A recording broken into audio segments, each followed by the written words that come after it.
झज्जर के हसनपुर गांव में पहुंचने पर भाजपा के राष्ट्रीय सचिव ओम प्रकाश धनखड़ का पार्टी कार्यकर्ताओं द्वारा जोरदार स्वागत किया गया। इस मौके पर जिले के तमाम भाजपा कार्यकर्ता मौजूद रहे।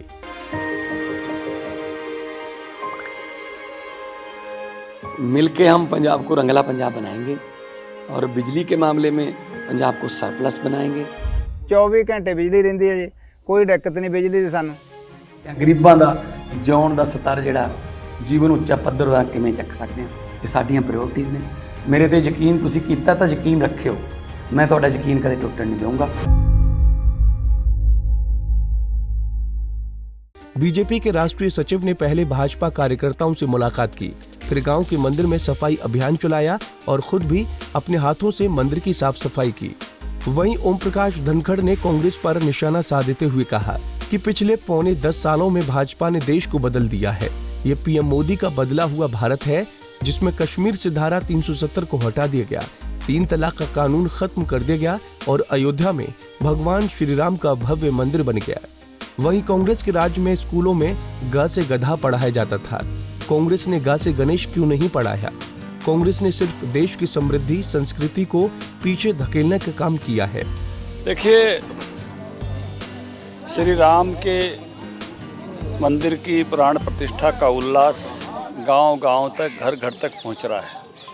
जिस तरह से गांव-गांव से शिला पहुंची थी, वैसे उत्साह पहुंच रहा है। जैसे हर घर से सवा रुपया पहुंचा था, ऐसे ही हर घर में उत्साह और उल्लास का वातावरण है। दीपावली मनेगी फिर से। 500 साल बाद ये बड़ा बदलाव आ रहा है।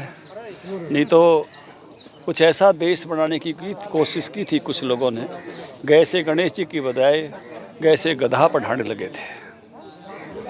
पहला मंदिर तुरंत आज़ादी के बाद सोमनाथ का सरदार पटेल जी के प्रयासों से बना। प्रथम राष्ट्रपति डॉक्टर राजेंद्र प्रसाद उसका उद्घाटन करने के लिए जा रहे थे, पटेल साहब ने बुलाया था। पहले प्रधानमंत्री पंडित जवाहरलाल नेहरू ने उनको रोकने के लिए चिट्ठी लिखी। उसके बाद भी वो महापुरुष उद्घाटन के लिए गए। इतने वर्षों की जो प्रतीक्षा करनी पड़ी है और ये देश में जो गए से गधा पढ़ाया जाने लगा, ये कांग्रेस की उस सोच के कारण था जो इस देश को इसकी जड़ों से काट रही थी और इस देश की महान संस्कृति से इस देश को दूर कर रही थी। ये वही पार्टी है जिसने एफिडेविट दिया था कि राम मिथक हैं। ये वही पार्टी है जिन्होंने राम मंदिर के विरोध में 21 वकील खड़े किए थे। जब राम का वातावरण बनने लगा है तो सूर्य में डुबकी लगा के जय श्री राम के अब नारे लगा रहे हैं। जय श्री राम अब इनको याद आ रहे हैं। ये अपना हरियाणवी में कहावत है कि भाई ये डरते गुग्गा पूजे हैं, इनकी आस्था नहीं है, इनकी श्रद्धा के केंद्र में नहीं है। क्योंकि इनकी श्रद्धा के केंद्र में होते तो राम मंदिर का पुनरुद्धार 47 में हो चुका होता, जैसे सरदार पटेल ने सोमनाथ का कराया था। वहीं कांग्रेस नेता राहुल गांधी द्वारा असम की भाजपा सरकार को देश की सबसे भ्रष्ट सरकार बताए जाने पर ओम प्रकाश धनखड़ ने क्या कुछ कहा, आइए आपको सुनाते हैं। हेमंत बिस्वा बहुत शानदार मुख्यमंत्री है और राहुल जी को तो वहाँ तक उन जैसे व्यक्तित्व तक पहुँचने में बहुत वक्त लगेगा। कांग्रेस कितनी भ्रष्ट है उसके तो अब आकाश से पाताल तक इनके कितने घोटाले थे वो हम सबको जानकारी में है। एक दिन तो मैंने देखा मीडिया में कि प्रियंका जी ही कोई उनकी अपने घोटालों की लिस्ट पकड़ा दी गई थी, आपने भी देखा होगा। और वो बोलते बोलते रुक गई, वो लिस्ट दिखा दी गई मीडिया में कि वो लिस्ट दूसरी उनके हाथ में आ गई। तो इसलिए कांग्रेस जैसी पार्टी के नेता का ऐसा वक्तव्य औचित्यहीनता के सिवा कुछ नहीं है। धनखड़ साहब, लोकसभा और विधानसभा चुनाव इसी साल में है।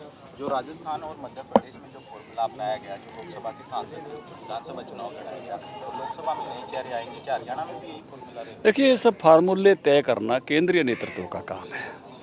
ये हमारे केंद्रीय नेतृत्व तय करता है। जगत प्रकाश नड्डा जी, आदरणीय प्रधानमंत्री जी, अमित शाह जी, केंद्र का नेतृत्व जो तय करेगा उसी पर हम आगे बढ़ते हैं।